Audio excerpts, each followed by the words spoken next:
Hello friends, a very warm welcome to academia classes. Academia classes में रोज की तरह आपका इस बार भी स्वागत है। 6 फरवरी के करंट अफेयर्स की हम बात करने वाले हैं आज।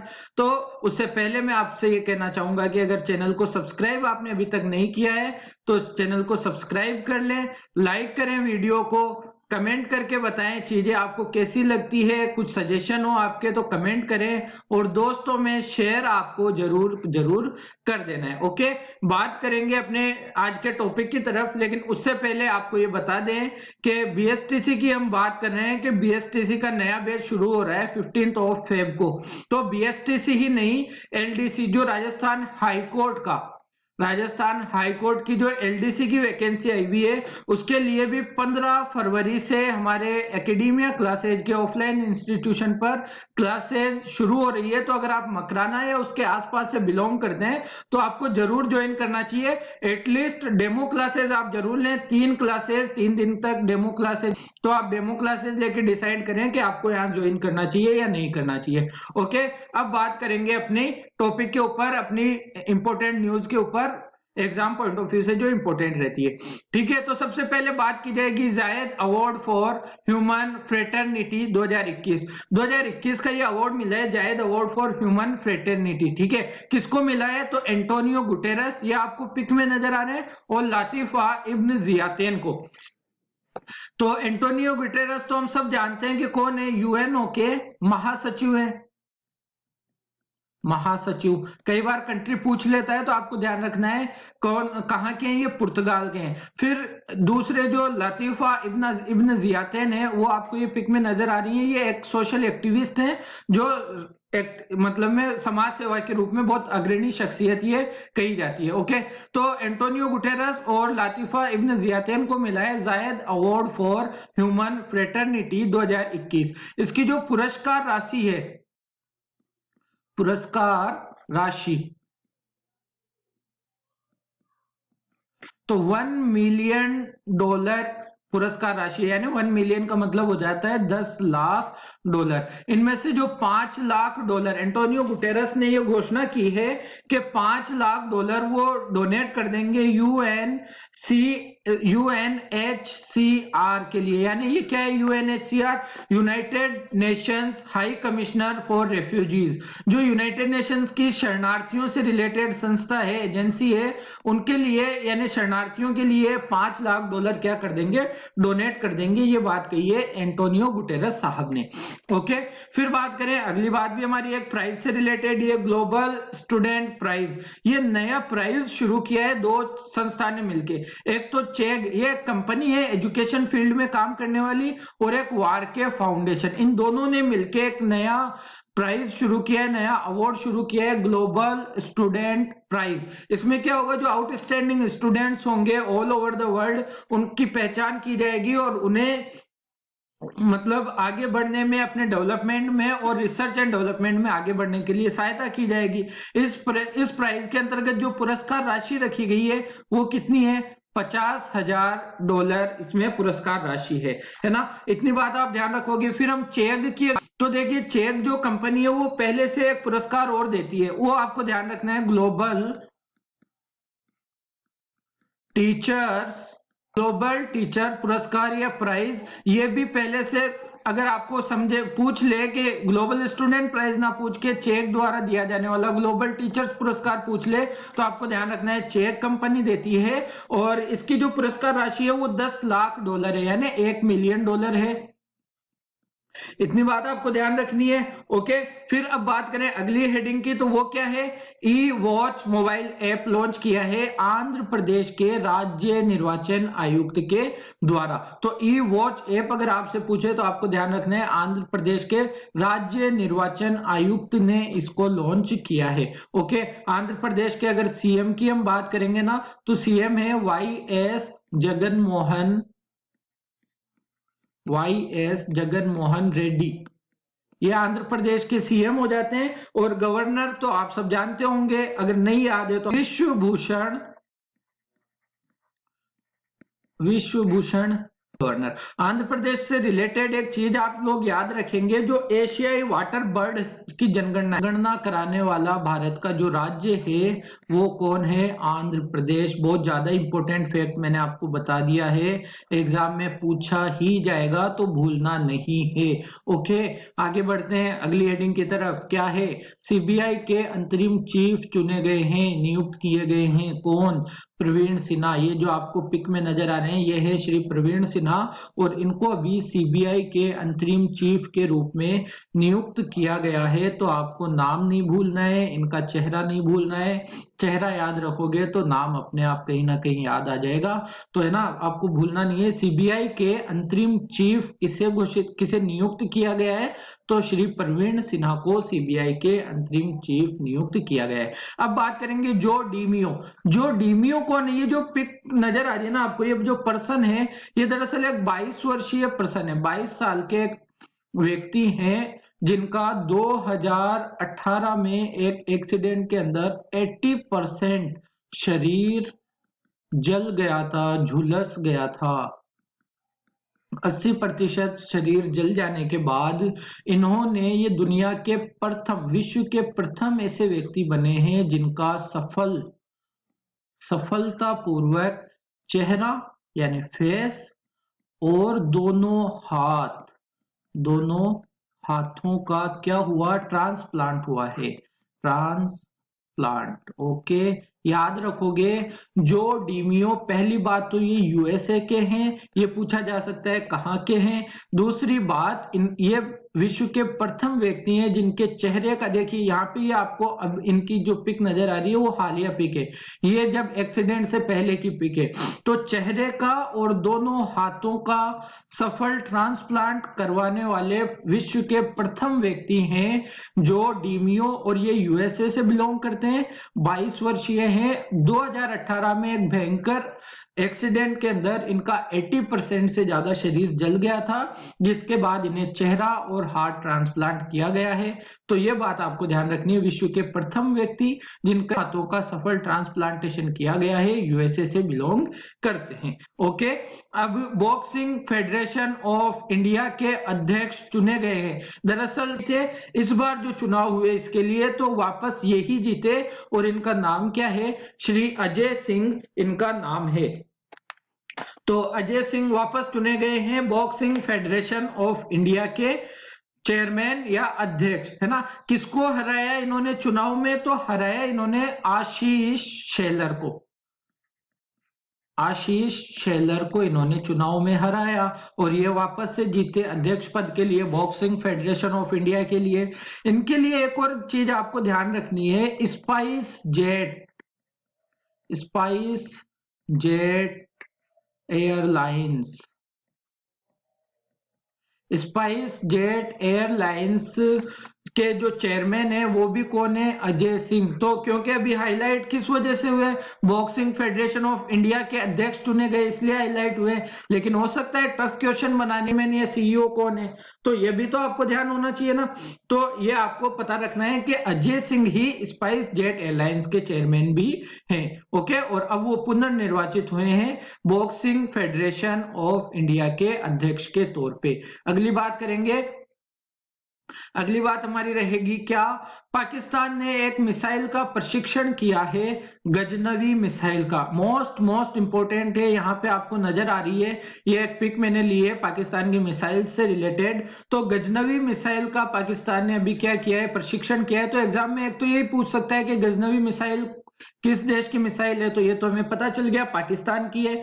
दूसरा ये पूछ सकता है कि ये किस तरह की मिसाइल है, तो ध्यान रखना ये सतह से सतह पर वार करने वाली, सतह से सतह पर मार करने वाली बैलिस्टिक मिसाइल है। ओके, बैलिस्टिक मिसाइल है, ध्यान रखनी है बात। इसके अलावा इसकी रेंज कितनी है, कितने किलोमीटर तक वार कर सकती है ये? इसकी रेंज है 290 किलोमीटर यानी 290 किलोमीटर, और ये अपने साथ पर भी ले जा सकती है, जिसे हम कहते हैं परमाणु वॉर हेड। तो ये सक्षम है परमाणु वॉर हेड ले जाने में। ओके, इतनी बात आप ध्यान रखेंगे। पाकिस्तान ने गजनवी मिसाइल का प्रशिक्षण किया है। किस तरह की मिसाइल है? सतह से सतह पर मार करने वाली, इंग्लिश में कहेंगे तो सरफेस टू सरफेस मार करती है, और बैलिस्टिक मिसाइल है ना, ये ध्यान रखना है। बैलिस्टिक मिसाइल है, इसकी रेंज कितनी है? तो रेंज 290 किलोमीटर इसकी रेंज है। परमाणु वॉर हेड ले जाने में सक्षम है। ध्यान रखना है, पिछले महीने लास्ट मंथ पाकिस्तान ने एक और मिसाइल का प्रशिक्षण किया था, शाह वॉर हेड ले जाने में सक्षम थी, और यह भी सरफेस टू सरफेस मार करने में सक्षम मिसाइल है, यानी सतह से सतह पर मार करने वाली मिसाइल है शाहीन 3 भी। और पिछले महीने इसका क्या हुआ? सफल प्रशिक्षण पाकिस्तान ने किया था। इसके अलावा और कौन कौन सी मिसाइल है पाकिस्तान की? अगर आपको बता दे गोरी, तो गोरी भी पाकिस्तान की मिसाइल है। शाहीन आपको पता ही है। और कौन सी मिसाइल का प्रशिक्षण हुआ? गजनवी का। ओके, आगे बढ़ते हैं। स्विच दिल्ली अभियान। स्विच दिल्ली अभियान अभी किसने शुरू किया है? तो नाम से पता है, दिल्ली में शुरू हुआ ये अभियान, और दिल्ली ने ये शुरू किया। किस लिए शुरू किया? दिल्ली के पीपल्स में जो इलेक्ट्रिक वाहन है, चार्जिंग वाले वाहन, इलेक्ट्रिक वाहनों को अपनाने के लिए, उनको जागरूक बनाने के लिए इस अभियान की क्या की गई है? शुरुआत की गई है। तो इलेक्ट्रिक वाहनों को अपनाने के लिए, दिल्ली के लोगों को जागरूक बनाने के लिए स्विच दिल्ली अभियान का क्या किया गया है? शुभारंभ किया गया है श्री अरविंद केजरीवाल के द्वारा, है ना।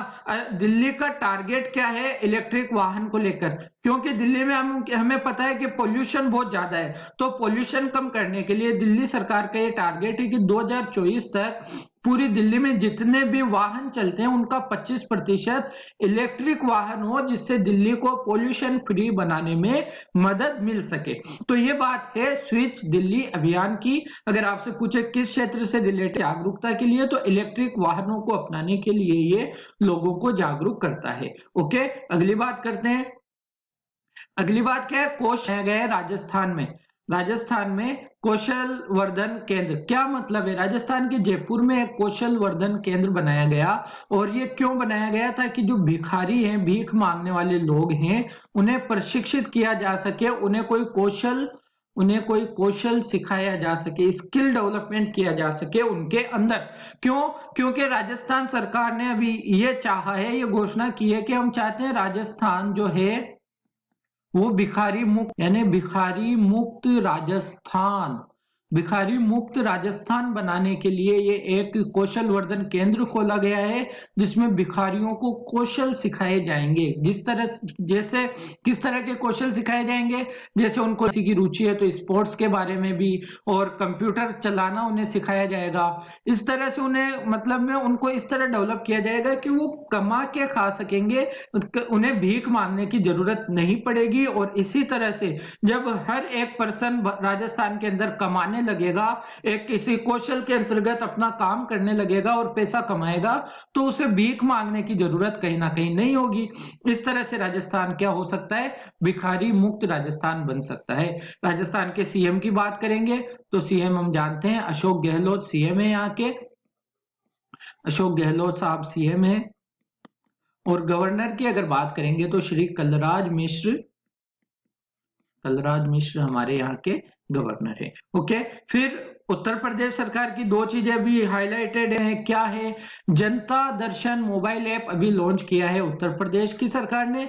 दूसरा क्या किया है? मुख्यमंत्री अभ्युदय योजना भी शुरू की है, सीएम अभ्युदय योजना उत्तर प्रदेश ने। ये देखिए दिया गया है यहाँ पे, जो पिक नजर आ रही है, आपको नजर आ रहा होगा कि प्रतियोगी परीक्षाओं की मुफ्त कोचिंग दी जाएगी। और वो किस योजना के अंतर्गत? मुख्यमंत्री अभ्युदय योजना के अंतर्गत दी जाएगी प्रतियोगी परीक्षाओं की मुफ्त में कोचिंग। जैसे अगर आप आईएएस की तैयारी कर रहे हैं, या आईपीएस की तैयारी कर रहे हैं, या फिर किसी पीसीएस की तैयारी कर रहे हैं, या फिर डिफेंस तैयारी कर रहे हैं, तो इन चीजों के लिए अब उत्तर प्रदेश सरकार क्या करेगी? फ्री कोचिंग उपलब्ध करवाएगी। और इसी को नाम दिया गया है मुख्यमंत्री अभ्युदय योजना। तो ये तो बात हो गई उत्तर प्रदेश की। और क्या क्या चीजें आप सीएम हमें नजर आ रहे हैं? आदित्यनाथ योगी सीएम है, गवर्नर आनंदीबेन पटेल यहाँ की गवर्नर है, आनंदीबेन पटेल। और इनके बारे में ध्यान रखना है उत्तर प्रदेश से रिलेटेड कि जो कानपुर में अभी क्या बन रहा है, यहाँ का चमड़ा पार्क बन रहा है। एक जिला एक उत्पाद योजना कहाँ की है, ये है उत्तर प्रदेश की। ओके, ये ध्यान रहेगा आपको, एक जिला एक उत्पाद। इसके अलावा और क्या ध्यान रखना है आपको, ध्यान रखना है उत्तर प्रदेश ने एक शुरू किया किसान कल्याण मिशन। तो किसान कल्याण मिशन भी कहाँ का है, उत्तर प्रदेश सरकार का है। इसके अलावा जो आवास योजना थी, प्रधानमंत्री आवास योजना शहरी, इसमें उत्तर प्रदेश राज्य था जिसने सर्वश्रेष्ठ प्रदर्शन किया। ये भी बात आपको ध्यान रखनी है। फिर आपको ये ध्यान रखनी है कि 26 जनवरी को किया निकली गणतंत्र दिवस के दिन स्थान पे रहा, सर्वश्रेष्ठ प्रदर्शन रहा, वो भी किसका रहा था, उत्तर प्रदेश का प्रदर्शन रहा था सर्वश्रेष्ठ। ये बात आपको ध्यान रखनी है यूपी के बारे में। ओके, आगे बढ़ेंगे। राष्ट्रीय सुरक्षा परिषद, इसके अध्यक्ष बनाए गए हैं, कौन बनाए गए हैं, एस.एन. सुब्रमण्यम। तो एस.एन. सुब्रमण्यम को बनाया गया है राष्ट्रीय सुरक्षा परिषद का अध्यक्ष। एक और बात आपको ध्यान रखनी है एस.एन. सुब्रमण्यम साहब के बारे में, ये आपको पिक में नजर आ रहे होंगे। ये क्या है, ये एक कंपनी है हमारे भारत की, Larsen and Toubro. Larsen and Toubro के सीईओ यानी चीफ एग्जीक्यूटिव ऑफिसर भी कौन है, श्री एस.एन. सुब्रमण्यम है। और अब इन्हें नियुक्त कर दिया गया है राष्ट्रीय सुरक्षा परिषद के अध्यक्ष के बारे में। ओके, इतनी बात आपको ध्यान में रखनी है, पता होना चाहिए। अब बात करेंगे स्टारडस्ट 1.0 रॉकेट के बारे में। ये आपको नजर आ रहा होगा, ये रॉकेट बहुत स्पेशल हो जाता है। क्यों, क्योंकि देखिए सबसे पहली बात किसने बनाया है, तो कंपनी का नाम मैं आपको बता रहा हूं, एक कंपनी है ब्लू शिफ्ट नामक कंपनी है यूएसए की। ओके, यूएसए की कंपनी ने बनाया है और ये एक लॉन्च व्हीकल है। लॉन्च व्हीकल आप सब जानते हो, लॉन्च व्हीकल क्या होता है, यानी ये एक रॉकेट है जो उपग्रह को लॉन्च करता है उनकी कक्षा में। तो ये एक लॉन्च व्हीकल है और जिसको बनाया ब्लू शिफ्ट कंपनी ने, यूएसए की कंपनी है। इसकी स्पेशलिटी क्या है, इसमें जो ईंधन यूज होगा ना, जो ईंधन यूज होगा वो यूज होगा बायोफ्यूल, जैव ईंधन यूज होगा इसमें। जैव ईंधन जिसे हम हिंदी में कह देते हैं जैव ईंधन, उसका यूज किया जाएगा। जैव बायोफ्यूल होने का मतलब क्या है, ये इको मतलब में पर्यावरण फ्रेंडली है, यानी एनवायरमेंट फ्रेंडली ये रॉकेट रहेगा, इससे कोई प्रदूषण नहीं फैलेगा। इसकी बात करें अगर तो 20 फीट लंबा है। इसके वजन की बात करें तो 250 किलोग्राम इसका वजन है। और छोटे उपग्रह, ज्यादा बड़े तो छोटे उपग्रहों को ये लॉन्च कर पाएगा स्पेस के अंदर, छोटे उपग्रहों को लॉन्च कर पाएगा ये स्पेस के अंदर। इतनी बात आपको ध्यान रखनी है स्टारडस्ट 1.0 रॉकेट के बारे में। ब्लू पूछ ले तो यूएसए। अच्छा, इसको जो टेस्ट किया गया वो कहां से किया गया, लॉन्च कहां से किया गया, तो ध्यान रखना है Tshering commerce centre, Tshering commerce centre से इसको क्या किया गया है, लॉन्च किया गया है। ये बातें आपको स्टारडस्ट 1.0 के बारे में ध्यान रखना है। ब्लू शिफ्ट ने बनाया है, बायोफ्यूल को यूज, सबसे इंपॉर्टेंट चीज इसके बारे में यही है कि बायोफ्यूल यूज करता है ये ईंधन के तौर पे, जो क्या होता है एनवायरमेंट फ्रेंडली होता है। इसका वजन और लंबाई बहुत ज्यादा इंपॉर्टेंट नहीं है एग्जाम पॉइंट ऑफ व्यू से, लेकिन आप ध्यान रखें। और छोटे उपग्रहों को ये लॉन्च करेगा स्पेस में, स्पेस के अंदर। ओके, इतनी बात आपको ध्यान रखनी है इसके बारे में। ओके, बात करते हैं एक श्रद्धांजलि के तौर पे निधन हुआ भी एक प्रसिद्ध इतिहासकार D.N. झा। इनका नाम क्या है, द्विजेंद्र झा इनका नाम है। ओके, ये बात आपको ध्यान रखनी है D.N. झा के बारे में। द्विजेंद्र नारायण झा ये हो जाएंगे। ये आपको पिक नजर आ रही है, इतिहासकार हैं ये, भारत के एक इंपॉर्टेंट इतिहासकार ये हैं। जो राम मंदिर वाला इशू हुआ था, इतिहासकार रहे हैं ये। जो राम मंदिर वाला इशू हुआ था ना, कि बाबरी मस्जिद के नीचे जो जहाँ पे बाबरी मस्जिद बनी हुई है वहां पे राम मंदिर के अवशेष है या नहीं। तो एक रिसर्च इन्होंने भी की थी कुछ इतिहासकारों के साथ मिलके, और जब इन्होंने रिजल्ट दिया तो इन्होंने ये कहा कि बाबरी मस्जिद के नीचे राम मंदिर के कोई भी अवशेष नहीं है, है ना। तो इंपॉर्टेंट पर्सनैलिटी है। D.N. झा का भी निधन हो गया। किस क्षेत्र से बिलोंग करते हैं? ये एक प्रमुख प्रसिद्ध इतिहासकार भारत के हैं। ओके, तो आज का सेशन यही खत्म करेंगे। कमेंट करके बताइएगा आपको कैसा लगा सेशन। अगर अच्छा लगा है तो लाइक तो बनता है, दोस्तों में शेयर जरूर करें, और सब्सक्राइब अगर चैनल को अभी तक नहीं किया है तो जरूर करें, क्योंकि ऐसा अच्छा कंटेंट, बेहतरीन कंटेंट अगर आप सब्सक्राइब नहीं करेंगे तो फिर आपको डेली शायद नहीं मिल पाएगा। अगर आप चैनल सब्सक्राइब कर लेते हैं, बेल आइकन दबा देते हैं, तो क्या होगा, आपको नोटिफिकेशन जैसे ही वीडियो अपलोड होगी हमारी, आपको नोटिफिकेशन प्राप्त हो जाएगा। ओके, और सोशल मीडिया पे आप ज्वाइन कर सकते हैं। फेसबुक पे एकेडमिया क्लासेज के नाम से हमारा ग्रुप है, और टेलीग्राम पे पेज बनाया हुआ है जहां पे आपको हर सेशन की पीडीएफ मिल जाती है। तो अगर आप पीडीएफ चाहते हैं तो हमारे टेलीग्राम चैनल को ज्वाइन कर सकते हैं। लिंक इनका आपको मिल जाएगा डिस्क्रिप्शन बॉक्स में, तो यहां से आप हमसे जुड़ सकते हो। तो इतनी बात हुई आज के बारे में। बताइएगा जरूर कैसा लगा सेशन, सब्सक्राइब कर लेंगे चैनल को। तो ठीक है, have a very nice day, take care, bye bye.